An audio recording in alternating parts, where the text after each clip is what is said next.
meus amigos e minhas amigas do Brasil.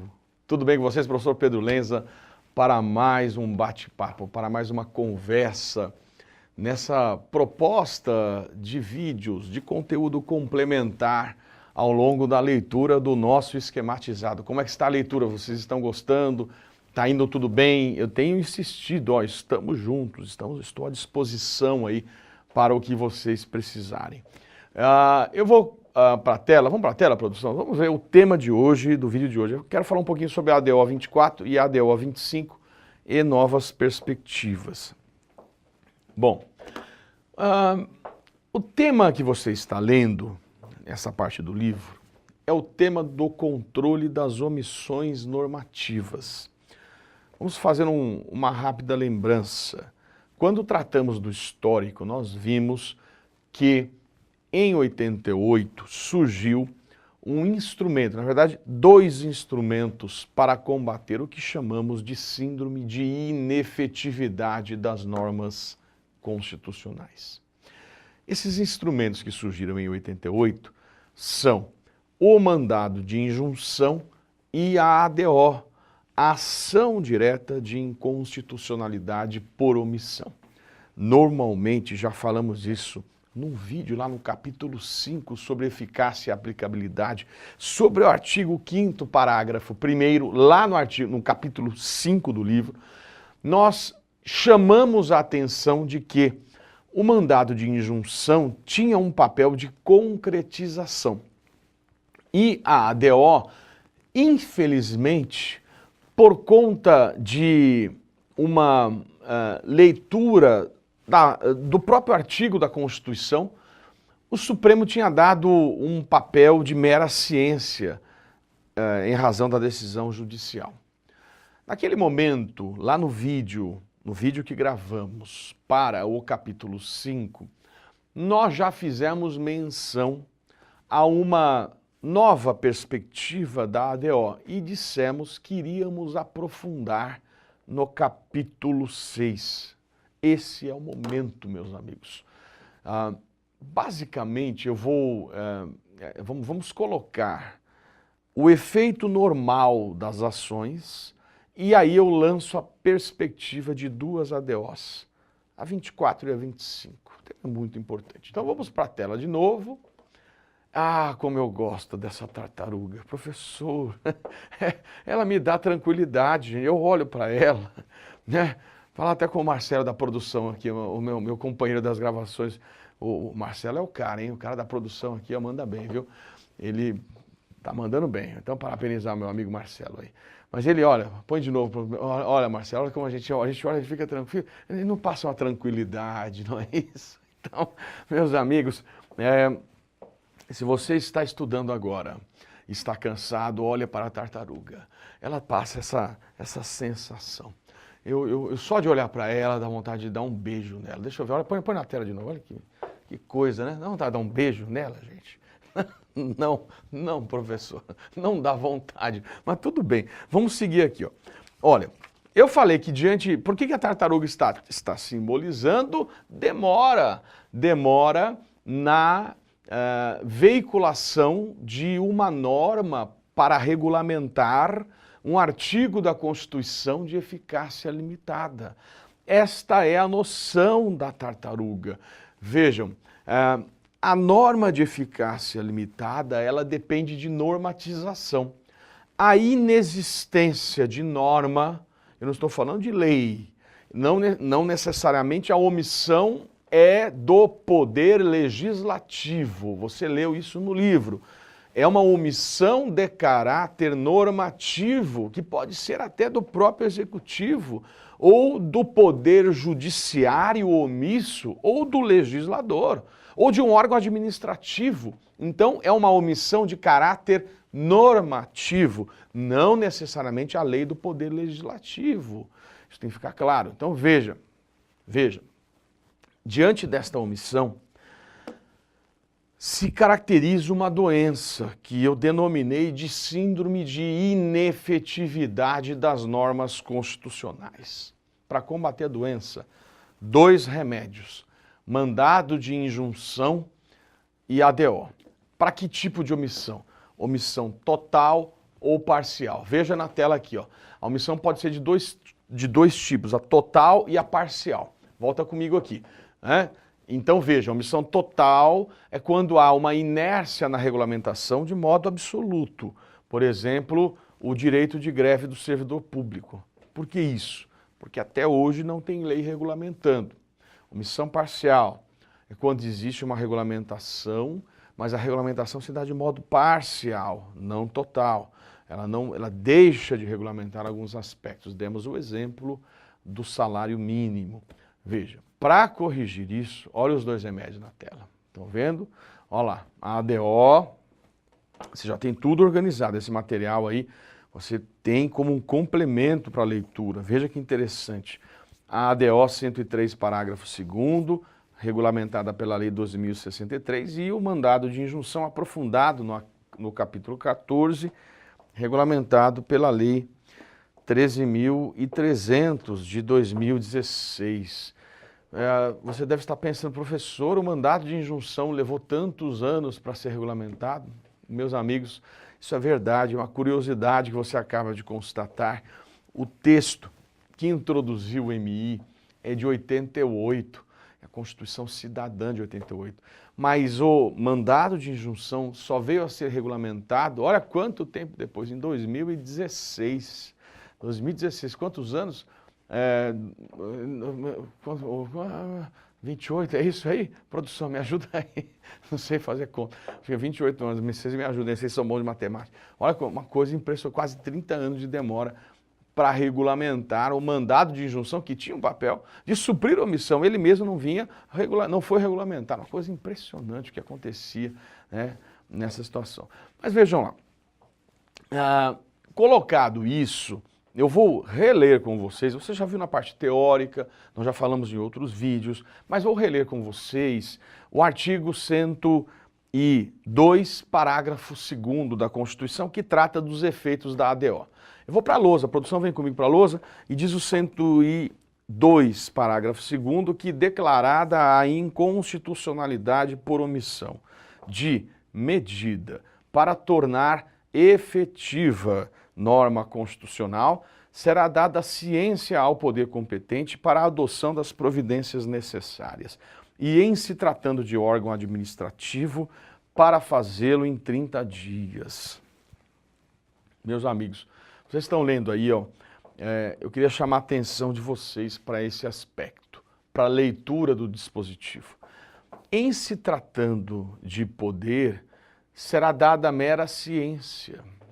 Olha que interessante, o Constituinte originário fez uma opção de distinção de efeitos da decisão em se tratando de poder e em se tratando de órgão administrativo. Olha, poderes são quais? Poder legislativo, poder executivo e poder judiciário. Por isso que eu disse que a omissão não é meramente legislativa, mas é de caráter normativo de um desses poderes, de um desses três poderes. Poderes entre aspas, né? Porque a gente sabe que, na verdade, o poder é uno e indivisível e, na verdade, existem órgãos que exercem funções. No capítulo 8º, a gente desenvolve isso. Vocês vão ver. É um tema muito interessante. Mas vamos para a lousa de patela. Vem comigo, olha. Em se tratando de poder, será dada a ciência. E em se tratando de órgão administrativo, ele terá 30 dias para suprir a omissão. Estão vendo isso? Então vocês estão percebendo que há uma diferença em razão do comando do Constituinte dos efeitos da decisão em ADO para suprir a síndrome de inefetividade da norma constitucional de eficácia limitada. Aí eu fiz um quadrinho para você não errar. Olha o quadrinho como ajudou você. Ó. Em se tratando de poder, será dada ciência. E em se tratando de um órgão administrativo, deverá suprir a omissão no prazo de 30 dias. Olha, até então, como é que o Supremo interpretava esta questão? Vou colocar duas imagens para que você possa entender como é que o Supremo interpretava antes das perspectivas lançadas pelas ADOs 24 e 25. Em se tratando de poder, será dada mera ciência. Essa imagem eu acho que reflete bem, olha que interessante. Será dada a mera ciência, e aí o poder fica lá na dúvida, por que ele faz, para onde ele vai, vou para cá, não vou, ou fico paradão aqui, entendeu? Olha que loucura. Agora, em se tratando de órgão administrativo, a imagem não é essa de não sei o que vou fazer ou se faço alguma coisa. Em se tratando de órgão administrativo, deverá fazê-lo no prazo de 30 dias. Olha a imagem. Põe na tela, produção, olha que coisa. Deverá. Você não tem escolha, meu amigo. O texto deu um prazo até para você, órgão administrativo, que não é poder legislativo, hein, gente? É um órgão da administração. O caráter mandamental, inequívoco caráter mandamental da decisão e ADO. Agora, em se tratando de poder, até então, até o julgamento desses dois precedentes que eu quero enaltecer, era uma mera ciência e o poder ficava inerte, constituía em mora o poder e ponto. Simplesmente constituição em mora, que não é nada. É um nada, você está em mora, poder. Eu faço um apelo para você legislar. Aí o poder fala, eu não quero legislar. Então, você não legisla. Eu fiz o apelo, você não pode ser obrigado a legislar sob pena de se violar o princípio da separação de poderes ou funções estatais. Olha, eu sempre critiquei essa posição da ADO. A ADO acaba sendo esvaziada, perde o sentido. Qual é a razão de constituir em mora? É um nada. Constituir em mora. Nada. Simplesmente está constituído em mora. Não tem resultado prático, que é o que se espera da própria medida criada em 88. Agora, o mandado de injunção, ele vinha fazendo, às vezes, do caráter de concretização. O MI, contudo, tinha este papel mandamental, tem o papel mandamental, só que a ADO estava esvaziada. O que aconteceu? Por isso que eu estou chamando a atenção para dois precedentes. Até então é isso. Mera ciência, é o que está na lei, é o que está na Constituição, é a jurisprudência mansa e pacífica do Supremo. Mas tem dois precedentes, e por isso que eu estou chamando o vídeo, para chamar a atenção, para enaltecer o assunto. O papel do vídeo é esse aqui, o texto você está lendo. Fecha comigo aqui, olha, eu vou insistir. Os vídeos não são para você deixar de ler o livro, é um complemento. A gente está junto aqui, ó, e você continua lendo o livro. O livro é fundamental, tanto é que não se trata de um curso completo. Quando for um curso completo, você tem mais informação. Aqui são complementos em vídeo, né? O vídeo não é um curso completo, né? Agora são os complementos ao livro, perceberam? E você não pode deixar de ler a matéria, que é fundamental. E aí você viu todos esses aspectos que eu estou chamando a atenção e qual é o normal resultado desta ação. Mas veja, na ADO 24 e na 25 você tem duas esperanças de que o Supremo possa evoluir o seu entendimento. Duas esperanças. O que dizia, do que trata a ADO 24? Vamos ler? Vamos lá. Ela foi julgada por uma decisão monocrática do ministro Dias Toffoli. E foi julgada no dia 1º de julho de 2013. E tem por objeto, uma ação proposta pela OAB, o artigo 27 da emenda 19, que diz assim: o Congresso Nacional, dentro de 120 dias da promulgação desta emenda, elaborará lei de defesa do usuário de serviços públicos. Lei de defesa do usuário de serviços públicos. Meus amigos, primeiro ponto, eu estou diante de um artigo que não está inserido no corpo da Constituição. Esse é um tema interessante. Tem algum problema isso? Resposta: nenhum. É possível e comum, não tem muito, mas é normal que eu tenha um dispositivo que está no artigo da emenda, mas não está no corpo da Constituição. Qual é a natureza jurídica deste artigo? Ele tem força normativa de Constituição. Diante da noção, você já estudou lá na parte de ADI, do conceito de bloco de constitucionalidade. Aliás, existe até, lá no tema bloco de constitucionalidade, uma emenda número 91, a emenda 91, que não introduziu nenhum artigo na Constituição. Ela é simplesmente uma emenda que estabelece uma janela para troca de partido político, sem que se viole fidelidade partidária. Perceberam? Então, tanto esta emenda como o artigo da emenda 19 tem força de Constituição. Está no mesmo nível da Constituição. Perceberam? Bom, o que é que esta emenda fixou? Que o Congresso Nacional tinha 120 dias da data da emenda 19 de 1998. Nós estamos em que ano? Façam a conta aí. Quantos anos já se passaram? Veja. E aí, gente, ele tinha 120 dias para elaborar a lei. Põe na tela. Lei de defesa do usuário de serviços públicos. Serviço de saúde, educação, transporte, assistência social. Uma lei fundamental, como se fosse um Código de Defesa do Consumidor para serviço público. Mas parece que eles não têm interesse em legislar. Que demora é essa? Inaceitável. O ministro Gilmar já usou uma expressão, uma omissão negligente e desidiosa por parte do parlamento. Realmente é inaceitável. E foi proposta a ADO 24. E em sede de liminar, o ministro Dias Toffoli determinou o prazo de 120 dias para que o Congresso elabore a lei. Olha que interessante. Você deve estar pensando, professor, mas 120 dias? Ele tinha a obrigação de mandar em 120 dias da data da publicação da emenda. Volta para a tela aqui. Na data da promulgação, corrigindo. Ó, promulgação, não é publicação, é da promulgação da emenda. Perceberam? Ele tinha 120 dias e não fez. Já se passaram anos e não tem a lei. Ah, mas tem projeto de lei. Tem, não há dúvida, tem projeto de lei tramitando. Mas eu estou diante também daquilo que eu chamo de inércia de deliberação, ou inércia deliberante. Eles não estão deliberando. De nada adianta o encaminhamento de projeto se não delibera.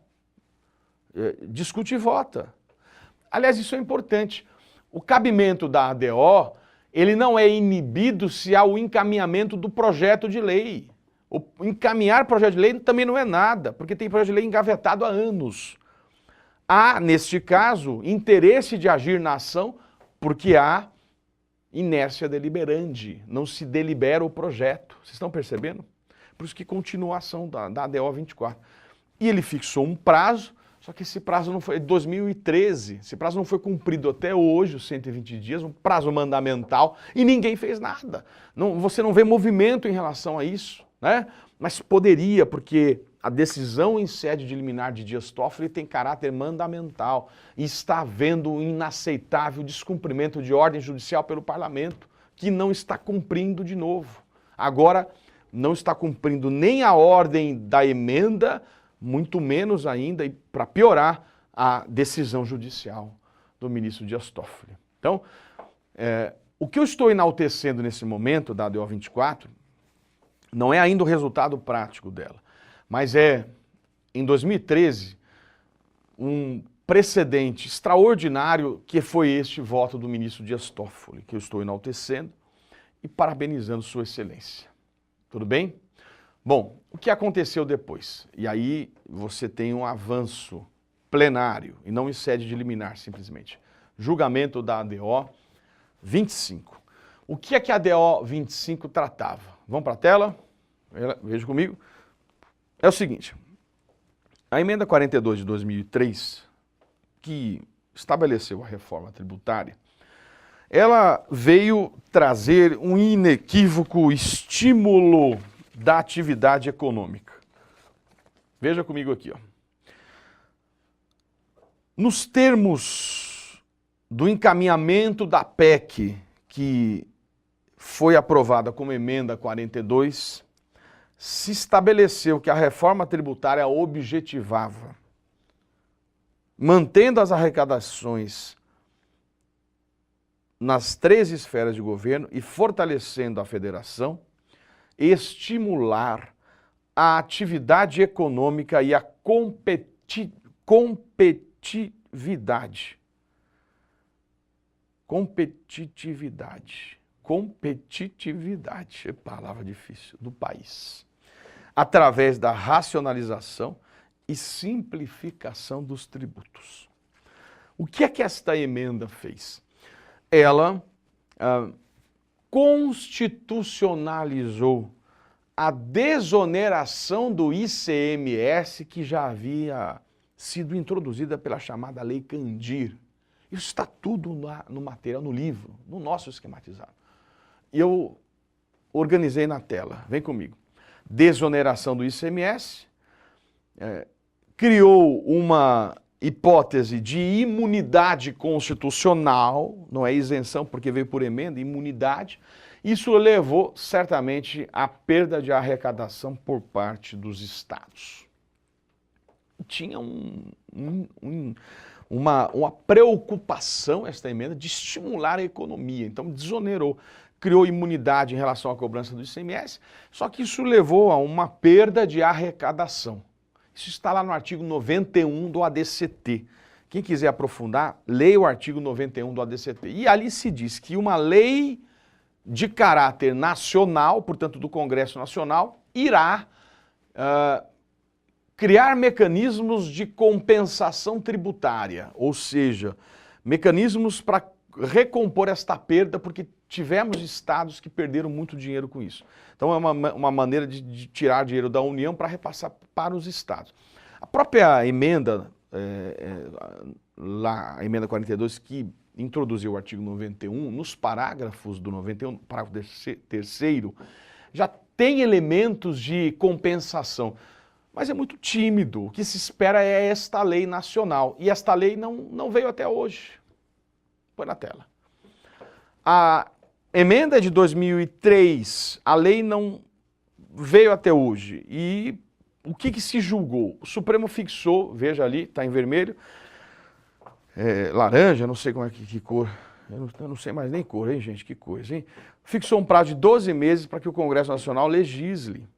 Se no final deste prazo o Congresso não se mexer, veja que a decisão é de 30/11/2016. O Tribunal de Contas definirá os valores até a edição da lei complementar de caráter nacional.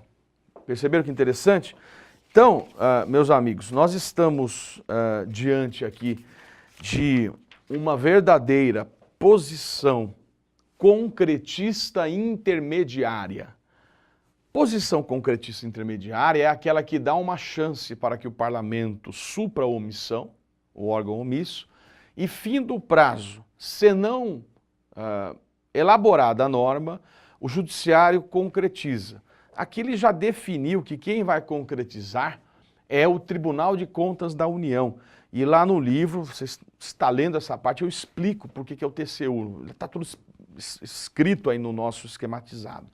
Então você tem aqui uma posição chamada posição concretista intermediária. Aliás, vou para a tela aqui olhar de novo. Esta é a posição do mandado de injunção.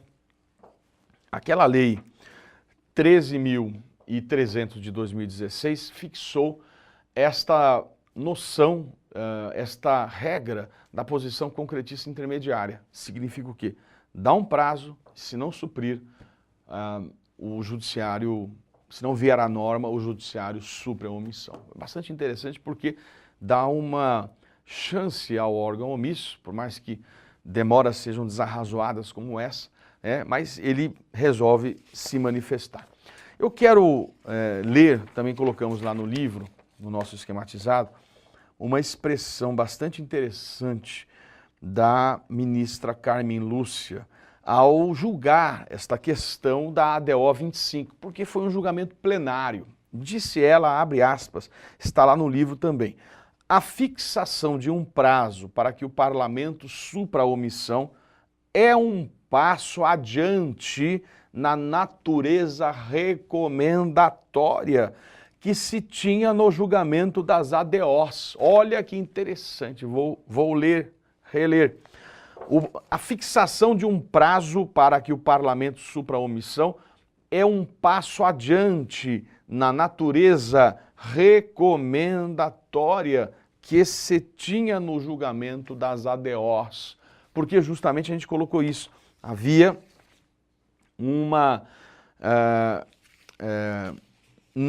ação de natureza meramente recomendatória. Fazia um apelo para que o órgão omisso normatizasse. Aqui não. O judiciário avança, e este é o primeiro julgamento plenário sobre o assunto, fixando o prazo. E se ao termo deste prazo não suprida a omissão, concretização. Perceberam?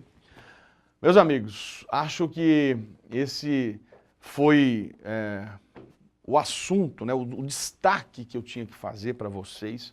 Espero que tudo esteja caminhando bem na leitura do nosso esquematizado. Este é um projeto que eu quero que vocês se manifestem, digam se estão gostando. Lá no início do livro tem todos os meus contatos, as redes sociais. Nós estamos juntos, estamos aqui, é uma parceria, nós estamos no mesmo barco, meus amigos. Então, vocês vão lendo e vão dizendo o que estão achando, comentários, dúvidas. E é isso aí, afinal de contas, né, eu estou aqui porque eu tenho uma missão, já falei para todos, a minha missão já é muito clara, é ajudar a realizar sonhos. Então nós estamos juntos nisso. Beleza, galera? Então, até o próximo vídeo, boas leituras e a gente se vê.